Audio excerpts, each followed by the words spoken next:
Alright, first and foremost, everybody please remember to remain seated, especially when this tram is moving. Also, keep your arms. Well, we're celebrating our 60th anniversary. That's right, 60 years of glitz, glamour, and our own great white shark. As we celebrate our diamond anniversary today, we'll pay tribute to Universal's past and take you behind the scenes to discover why this studio tour is world famous. So whether this is your first visit or your 60th, get ready for fun, excitement, and an experience like no other. You're on board? Alright, let's start with some history. On March 15th, 1915, our founder, Carl, invited the public into the studio to watch silent movies being made. It's been walked from set to set with powerful technology and global equipment. The original sound and the need for quiet on the set was the tour ended. Up to the 1960s, Chairman E. Washington, this establishment in J.C. The idea of reviving a tour of the studio returned. Great line bus tours that originated in Hollywood and stop at arcades. So on July 15th, 1964, the first of all red and white green striped glamour tram, 67 electric 2-hour drive of the Universal Plaza, the world famous studio tour was born. Started with 2 drivers, 2 guides, and 1 ticket seller. We got a trailer in Ocean Boulevard. There, the studio tour expanded with fantastic one-of-a-kind Hollywood elements like a burning house and the rock slide, for this area for back in the 1970s and 80s. We're currently on board our newest version of the tour vehicle, the electric tram, as we continue our commitment to creating a zero-emission studio tour fleet. Electric trams get their power from inductive charging pads, very large ones like the ones used for your cell phone, but they're not the size of the tram. We also use regenerative braking. It means every time we're going downhill, we're actually building up a charge. Universal Studios has done straight into innovation when it comes to their tour vehicles. We started with the glamour trams back in 1964, and in the 1980s, we upgraded to super trams. Allowing us to carry more guests, experience more thrills. It's kind of a order right now. So this is the electric version of our super trams. We are going green here at Universal Studios. Alright, we are now entering the front lot. We're going to be driving in between the theme park and the working studio. Coming up on your right, we're going to be passing around Super Nintendo World of Mario and Luigi, the stars of our biggest film of 2023, the Super Mario Brothers movie.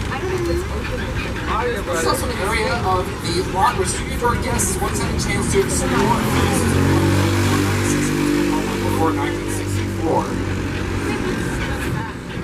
On your left, we're going to be passing by some sound stages. They've been used for a lot of our recent productions, including Universal's Best Picture winner Oppenheimer, and the 3rd season of the Peacock original series, Bel Air. Here to tell us more about it, our next 60th anniversary guest, the stars of Bel Air, Jabari Banks and Ollie Charlton. Leaving the theme park behind and entering the front lot where real Hollywood magic is made. How? Well, inside the sound stages that surrounds us, we can create any kind of environment that's great. For the past 60 years, studio tour visitors have driven right by these buildings, and inside these walls, the sets from your favorite TV shows and movies have transported audiences anywhere the imagination can take you, even to a palatial mansion in Bel Air. When we film Bel Air, we love coming out of the sound stages and seeing the trams filled with excited guests as they drive by. So, keep an eye out. You never know who or what we'll see in the studio tour.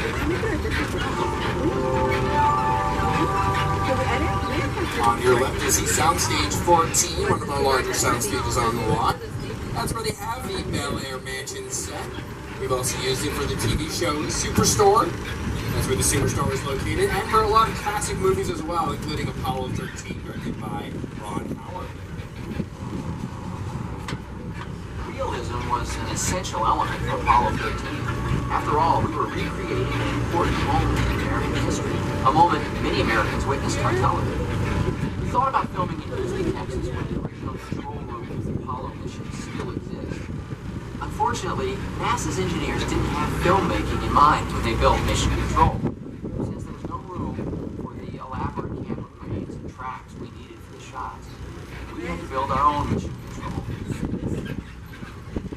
Everything had to be exact, down to the tiniest detail. On your right, we're passing by some more sound stages. These are known for their TV shows. The most popular, most watched running TV shows shows that filmed inside these soundstages, going all the way back to shows like Leave It to Beaver and The Munsters, along with modern classics like The Office and Parks and Recreation, all the way up to newer shows like A Classic Spy and Ted.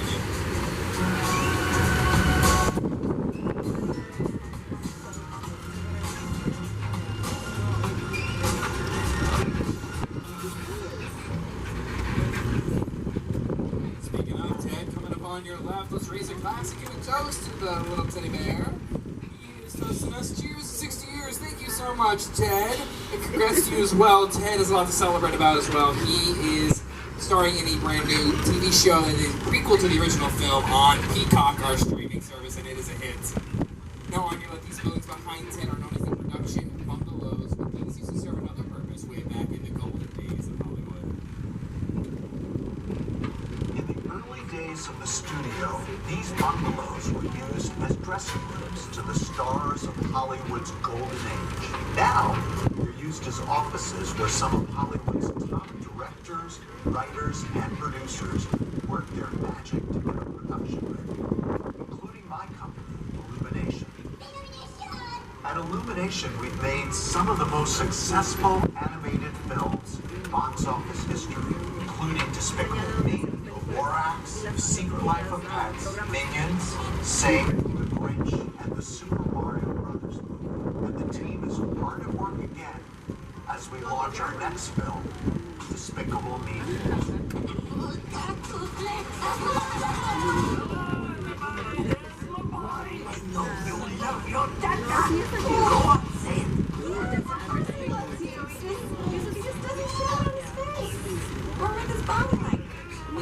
We've had some really good sequences in Despicable Me movies. The heist of the Honey Badger is now officially my favorite.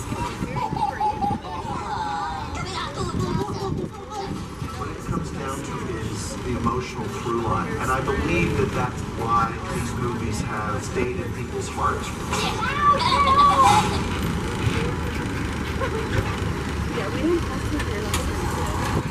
We're about to cross the imaginary boundary onto the backlot, where we have experienced that for many hundred scenes. Over the last 60 years, studio tour guests in these locations turned into big cities.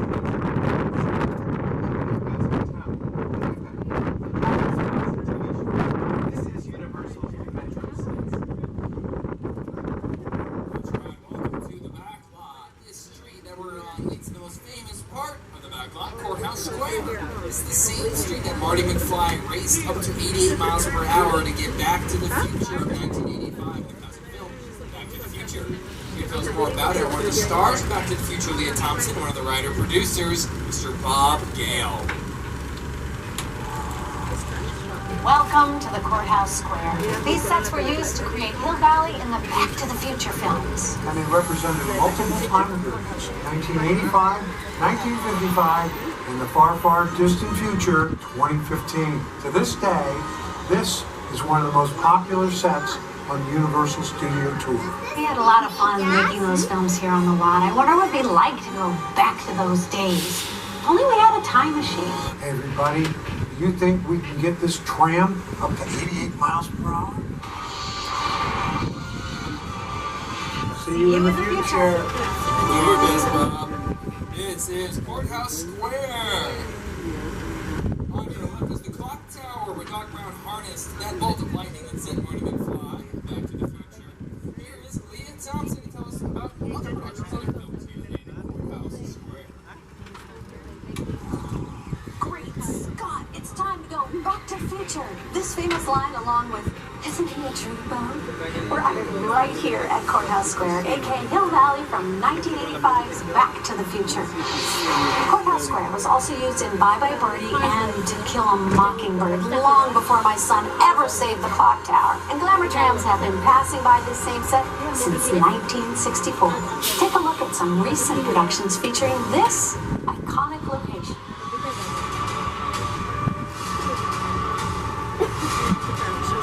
Are you bringing your dolls to school? It's the 90s. Times are changing.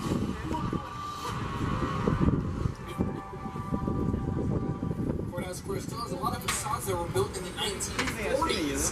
While the rest of the Metro sets are considerably newer and redesigned and rebuilt in 2008. Here to tell us about this area of the lot, which used to house one of our most iconic attractions, is the star of 2005's version of King Kong, Jack Black. Did you know the Metro sets were once the home to Hollywood's biggest star? Right here is where the original studio tour King Kong attraction resided from 1986 until 2008.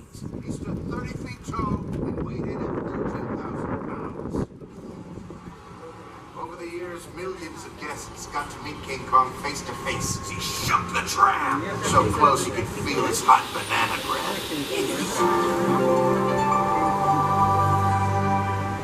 The street we are currently on is known as New York Street, very, very fitting for King Kong. It is the heart of the Metro sets and the longest street we have.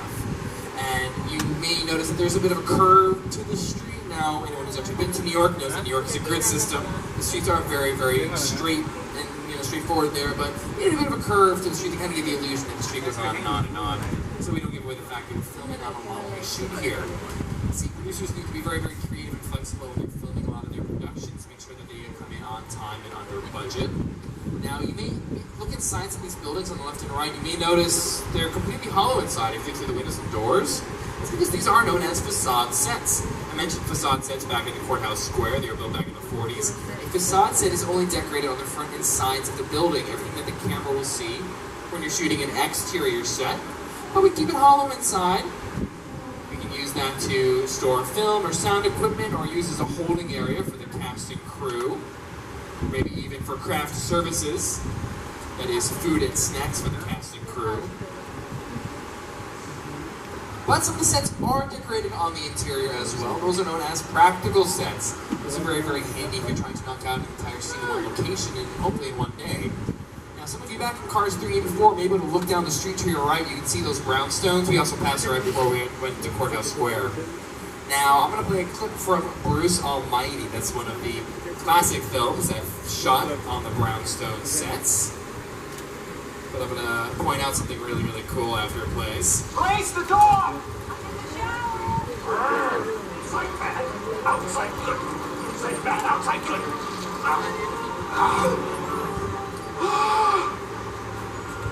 Oh, you're done now. B-E-A-U.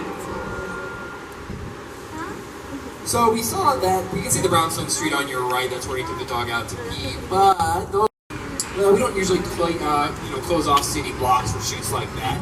We like to film car commercials like those on Metro sets, like the ones we're on right now, because it's a controlled environment, very much like a soundstage. Filming in an actual city means you need to close down the streets, that interrupts the traffic patterns, interrupts the businesses on those streets. It can be a whole hassle. So oftentimes, people whose productions just come film on Metro sets. You really can't tell the difference. But it's used for a lot of other different kind of productions. We mentioned TV shows like Weatherford Falls and Ted. American Ninja Warrior films here on New York Street. Have you ever seen that show? You like to film that at night, so you can see New York Street lit up at night. It's very, very cool. It's, of course, a reality competition program. But lots of movies love to shoot here as well. Action movies love New York Street in particular because of how long it is. It's perfect for like a drone shot of a car chase or a shootout. So action movies like The Amazing Spider-Man and Captain America, the First Avenger, all filmed here on the Metro sets. And of course, the crown jewel of Universal's action franchises, Fast and the Furious. They love the Metro sets. So like Hobbs and Shaw and Fate of the Furious, they filmed all over the Metro sets. But it doesn't have to be an action movie, it can be any kind of movie. Like we mentioned Bruce Almighty, it's a comedy. And also one of my favorite comedies filmed right here in the Metro sets, The Blues Brothers. When the Pinto fell, and you saw it land and make this big hole in the street, that was on the back lot. We dropped it from a crane. You dig like that in Chicago, not a good idea.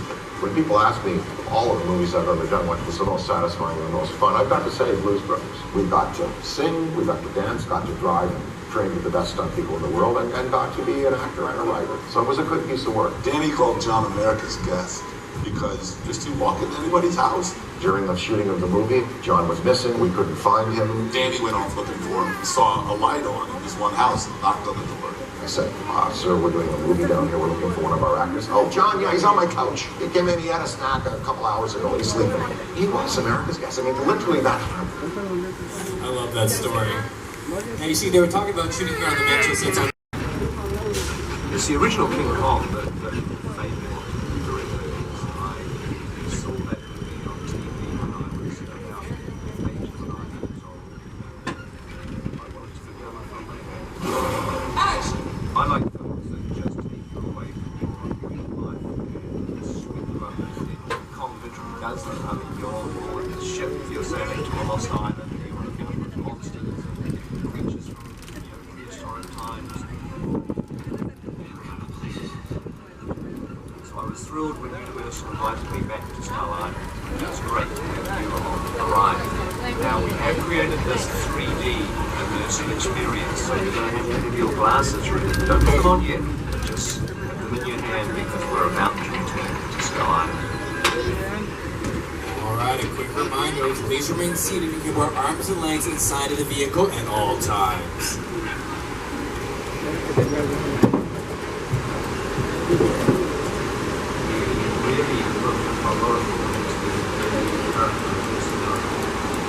So much more than a monster. Things not a monster. He is an incredible, majestic, ancient creature. He's a force of nature. He's old, he's wise, he's proud, he's fierce, and obviously he has a heart. The most important feature with Kong are his eyes. Kong's eyes are wonderfully expressive. They're full of emotion. His eyes are like he's had an enormous number of encounters with his foes, the T-Rexes and the various dinosaurs on Skull Island, so he's beaten up, scarred, chewed up, spat out by these dinosaurs at various times, and he wears the scars of a lot of ancient battles.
King Kong 363 And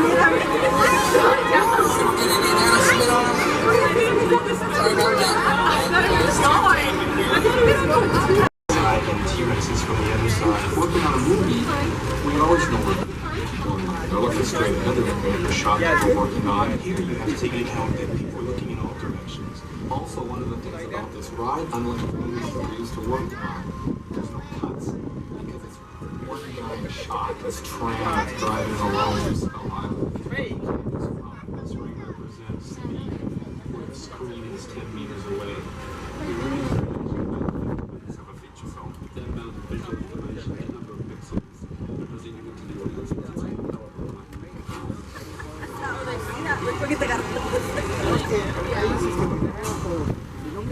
back on the Metro City. You're driving through London Square. Designed, of course, to look like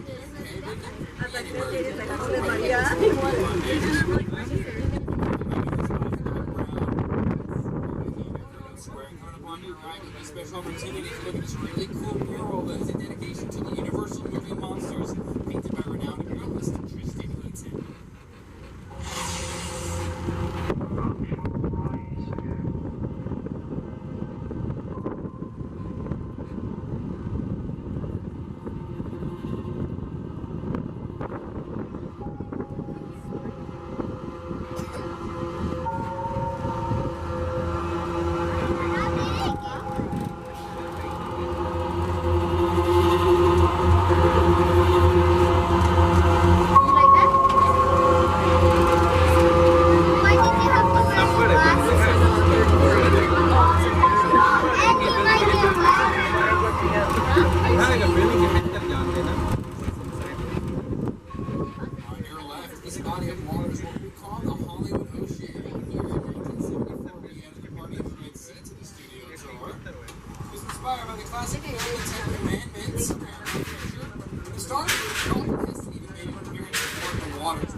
There's also been exploding water mines, torpedoes, and a prop submarine as part of the action in the lake.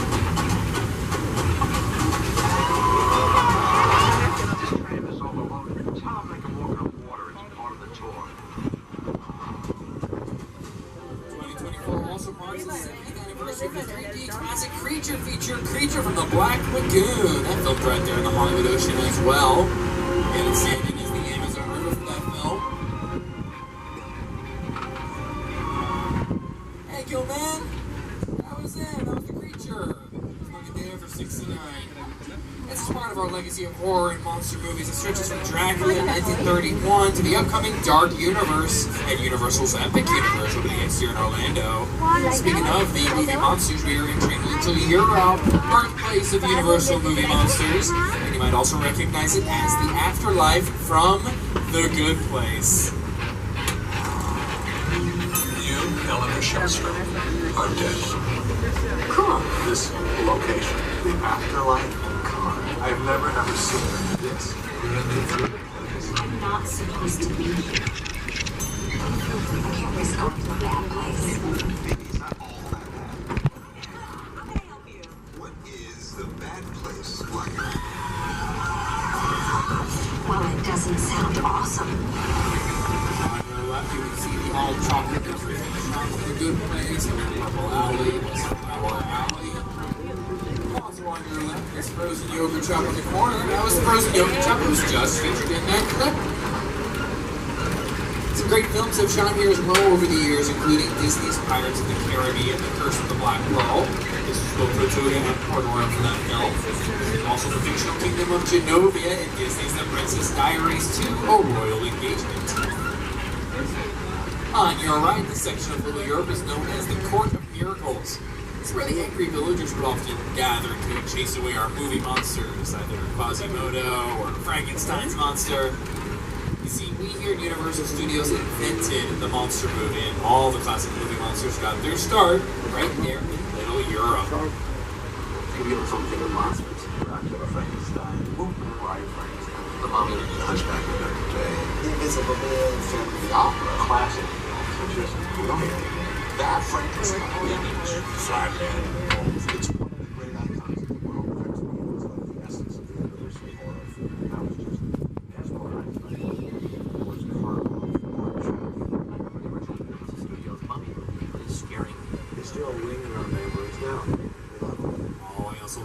Universal movie monsters. Soundstages on the front lot. So from the outside, now you can see what they look like on the inside. Alright, this is Soundstage 50. This is the only two-leveled soundstage in all of Hollywood. That means above us is a completely separate soundstage. Not sure what that's supposed to look like right now, but this bottom level is decorated to look like the metro station is like San Francisco. Very cool. Now this is a hot set because they're ready to roll. On your left you can see a lot of film equipment, some lights all set up. There's the director's chair right next to a camera that's on wheels. It's known as a dolly cam. It's very handy for those nice smooth tracking shots. And there's some mirrors there with lights on the side.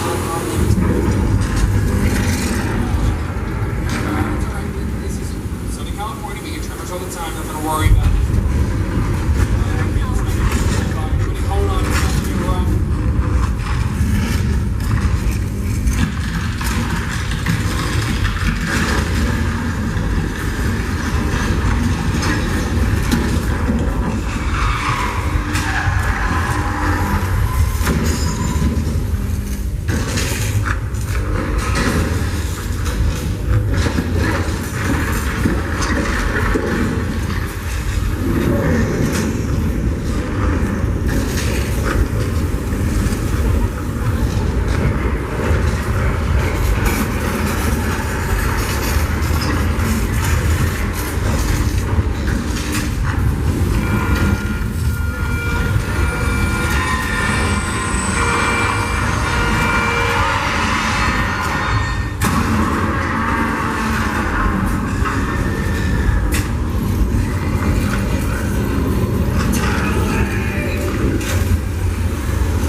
Moving on to other parts of the tour. If you have any issues, any emergencies, please reach up and grab that ready. Plug your head to get my attention, but please remain seated at all times. The studio is private property. Do not jump off the tram. If you drop something, just let me know.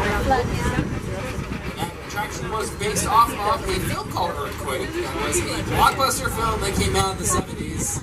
Speaking of blockbuster films, riding to the side of the very first blockbuster, very first summer blockbuster that is, it is Amity Island from Steven Spielberg's Jaws.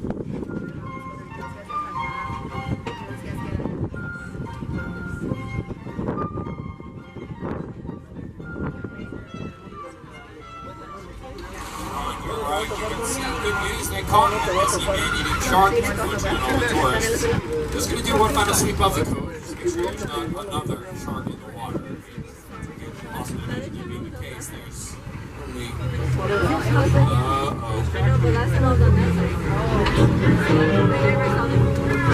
Oh, this is good. They're making all the divers into the water in time. And then they've got George. They always forget George. Hey, George, I don't know if you can hear me, man. You gotta get out of there. You're gonna get munched.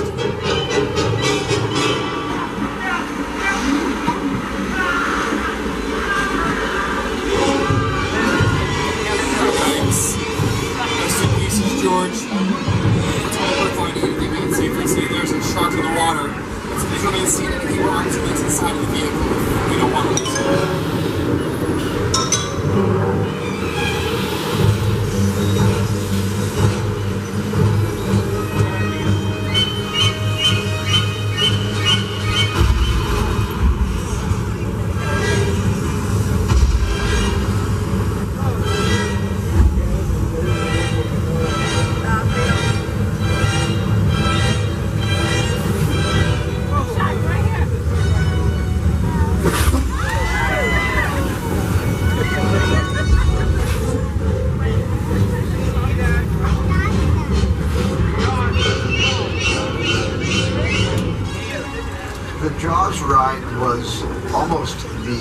inevitable result of the size of the box office when Jaws first opened in June of 1975.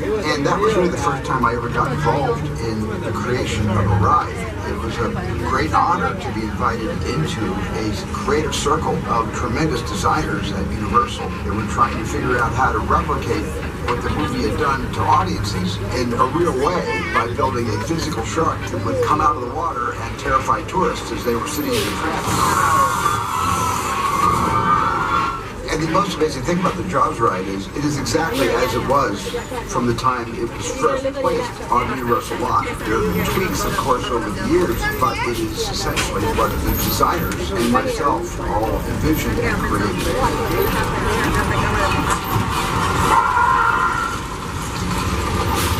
I've done Bash and the Shark, Sean, unfortunately, not for me. But I will say, consistently, the Shark was bigger on the tour than it did in the Atlantic Ocean in 1975. Time for my favorite part of the tour. When it comes to film and TV, it is truly a special effect. In fact, to demonstrate how weather effects are created, we debuted our first major attraction here on the studio tour way back in 1968.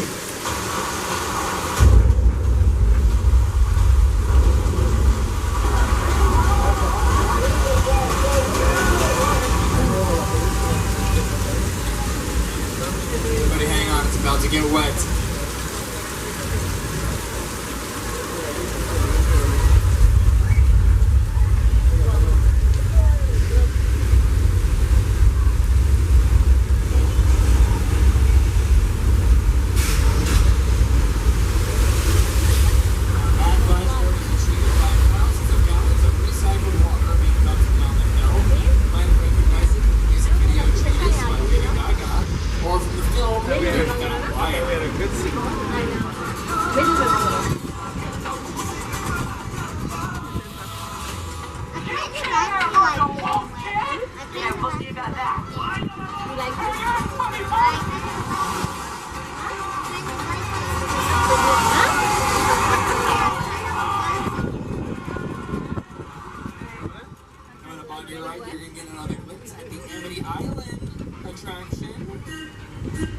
You may also recognize it as Cabot Cove from the hit show Murder, She Wrote.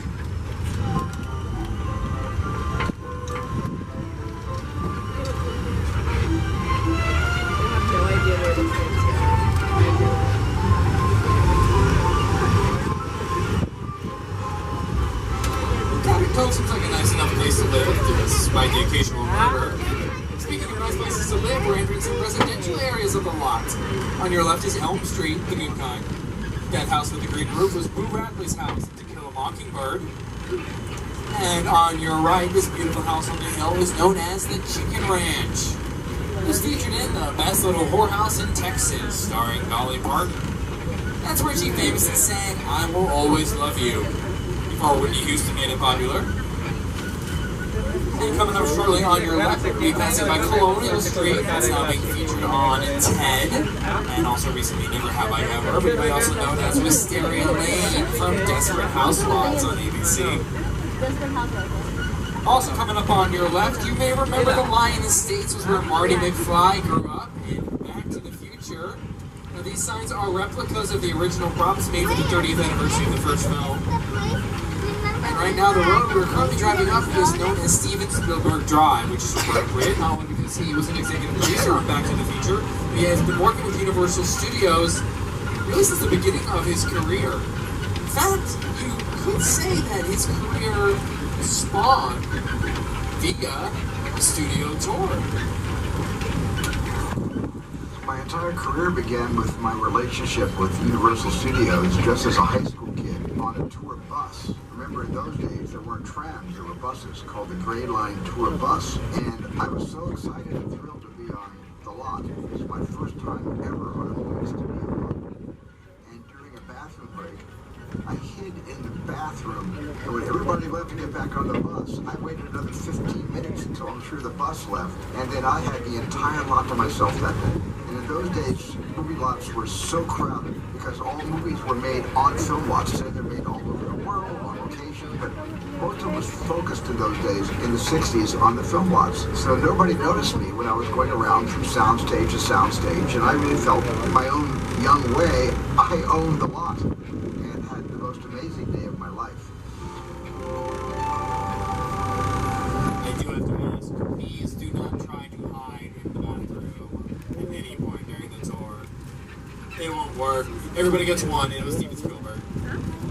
Steven Spielberg, of course, one of the biggest directors of all time. He's made some of the biggest film sets of all time as well, including this one from his version of War of the Worlds.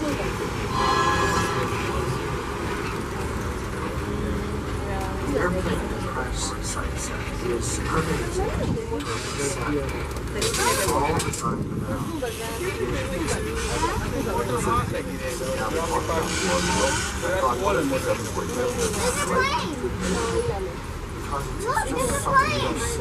You're doing good. You're doing great. Listen to me. Listen to me. I want you to close your eyes, okay? I'm closed.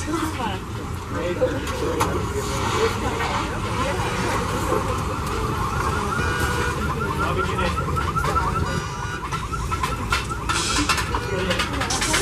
That's an actual 747 airplane that Steven Spielberg found in an airplane graveyard in the Mojave Desert. And it shipped on down to Hollywood on a fleet of flatbed trucks. And one of the largest film sets, one of the most historic, coming up on your right, is the original house from Alfred Hitchcock's classic 1960 thriller, Psycho. I'd like to tell you about Universal Studios Tour. They have sets, stuntmen, action, special events, stars. This is known as Colonial Street. You do meet the strangest people on the tour. Up next on your right is our official scale replica of LA's most celebrated landmark, the Hollywood sign. We're celebrating our 60th anniversary of the Hollywood sign and celebrating their centennial. That's 100 years. Now this is of course a scale replica. Those signs are 10 feet tall. The original letters are 45 feet tall. For the first 10 decades of the studio tour, one of our hallmarks was a visit to Tram Plaza, where guests would disembark for once-in-a-lifetime photos and interact with characters' vehicles, props from their favorite movies. Well, guess what? We've brought that opportunity back. You actually get to jump off the tram right now and check out some of these props and cars, but it is a limited stop. So, when you're done, just follow those signs. You're going to be getting on a new tram with a new guide and driver, so this is goodbye for now. You're getting off the train, your big classes and all your personals. Also, make sure you stay.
Award-winning writer-director Jordan Peele. I remember going to Universal Studios when I was 12 years old, feeling this feeling of wonder. You know, one of my first trips at Universal Studios, seeing the Jaws ride, one of my favorite movies of all time. Just feeling like that's him, that's the Jaws. Like I don't even know if that is the Jaws. I hope it is.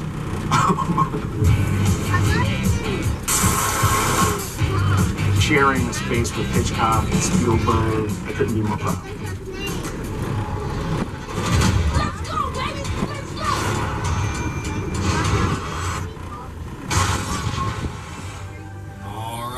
are now entering Jupiter's Claim. Come on back, Jordan.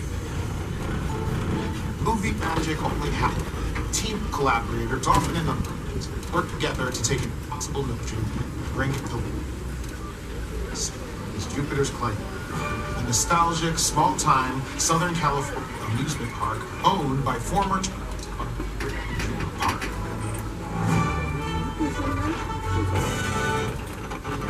Over there, looking through the and have your taken just like that old 90s movie Kid Share. That's what this whole place is loosely based on. Remember that one? No? Why? A little further down, you can see the brand new Star Lasso experience. Built to showcase an unbelievable new live show. It's not looking so live anymore. Anyway, behind this Hollywood fantasy, old rush frontier town lies a sinister secret. It is smack dab in the center of a beautiful hotspot. What's a bad miracle? Welcome to the world of no.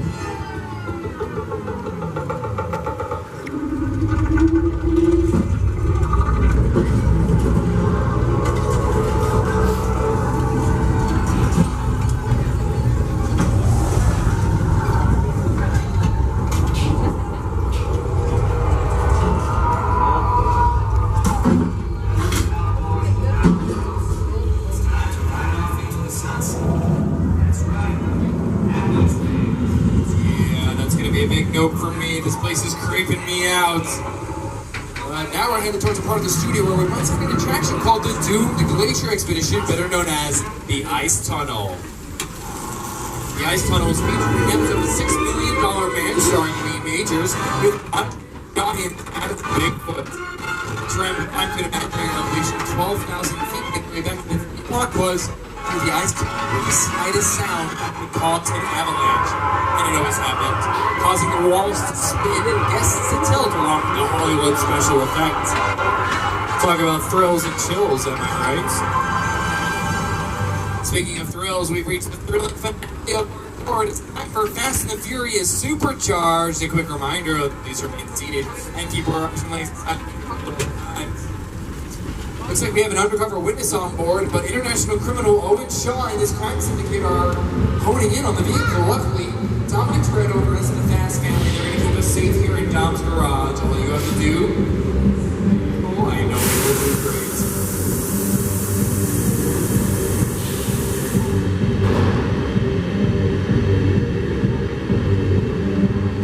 My name is Roman Pierce. Pleased to meet you. Buddy Hobbs asked us to stash you Shaw for a while. So we brought you in our secret spot. Alright, look guys, we're gonna keep Shaw from finding you. But to keep you safe, we need your help. We don't want the syndicate tracking us here. So put away your cameras and turn off your cell phones. One flash or one ringtone can give us away. I need y'all to take this real serious. Okay, pull into the next page.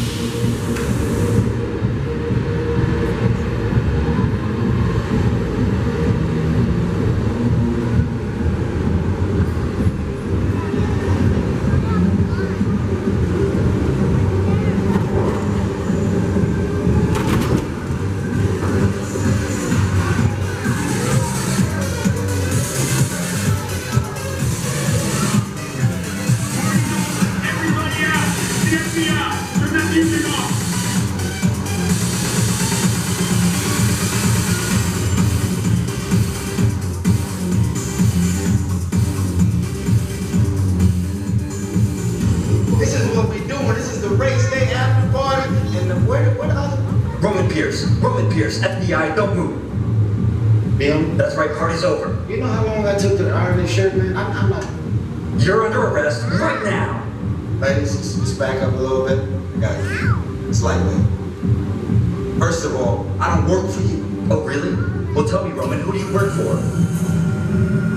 We don't work for nobody. I suggest you clear out of here, otherwise we can't guarantee your safety. Guarantee my safety? I'm the one holding the gun. Yeah, but mine's a whole lot bigger than yours. Escort this novice out. Let's go, Cookie Puss. You got an ugly suit on, man. It's cheap. Somebody out there really pissed off Shaw. It's gonna get ugly fast. Yeah, don't worry. Lucky for you, our whole family protects you. Are you kidding me, Roman? You didn't shut off your phone, bro? I gotta call you back. I'm in the middle of something. See what I'm talking about? Call you back. It was on vibrate. Shaw traced us. House can't hold him forever. Letty, Roman, we're up. Driver, move that vehicle. It's about to get real interesting. My Mona Lisa's all warmed up right next door. Roman, grab your truck. I need you and Letty ready to roll.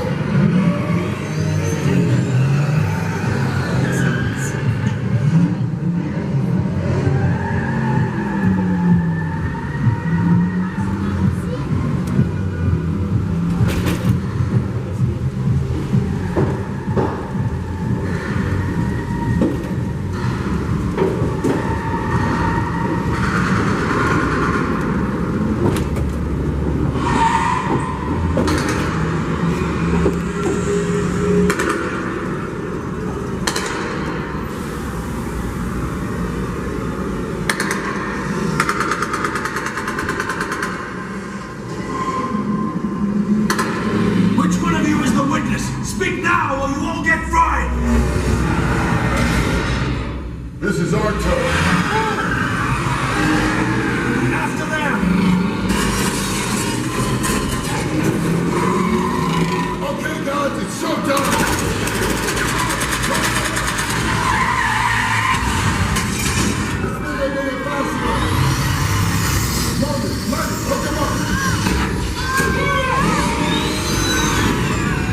I got the bull by the horn.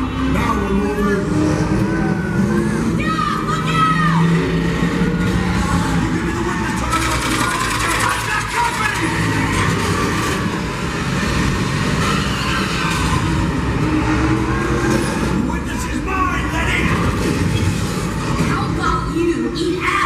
Don't think you're getting away! Find the doors! Way to go, Letty. Don't climb up the missile shot! Not gonna happen. Don't worry, I got this. Roman, don't shoot! Head on the bridge! Under construction! Everybody hold on! Hit the nitrous! Ride or die!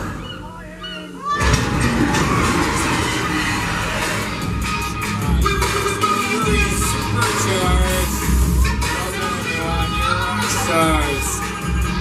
Talk about a finale. This is the end of our tour. Thank you very much, everybody. Let's throw it back one last time to my co-host. Come on back to the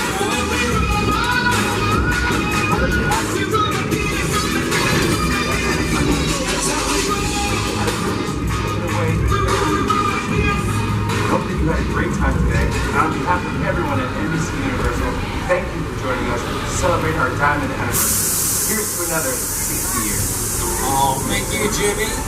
And thank you all for celebrating 60 years of the studio tour with us. Studio tour is where it all began for Universal destinations and experiences. From the Lambert Trams, traveling around the studio lot in the summer of 1964, and filmed so much more. Including 7 parks and entertaining millions of guests every year around the world, and the upcoming Universal Epic Universe opening in 2025. And also want to acknowledge all the studio tour ambassadors, drivers, and studio guides who have helped make the studio tour world famous. From our first 4 guides and drivers to the hundreds of team members who support the tour today. To our past members, thank you so much for being with us. If you're not a past member, you can head to the Universal box office to see how you can upgrade today's ticket to an annual pass. And you can come back again and again. Also, make sure you download the Universal Studios Hollywood app. You can confirm that the park closes tonight at 9 p.m. Order food locally and takeaway times on rides and attractions. To purchase any of the NBC Universal movies and TV shows you've seen in the tour, you can visit uphe.com or ask at any one of our retail stores. So So on behalf of Kimmy, our awesome driver, myself, Zach, your guide, and everyone here at NBC Universal, we hope you've enjoyed this exclusive behind-the-scenes Hollywood experience as we 60 years in the making. Goodbye, everybody. As it's in the biz, that's a wrap. We'll be hanging out by the directory if any of you have any questions or just want to chat.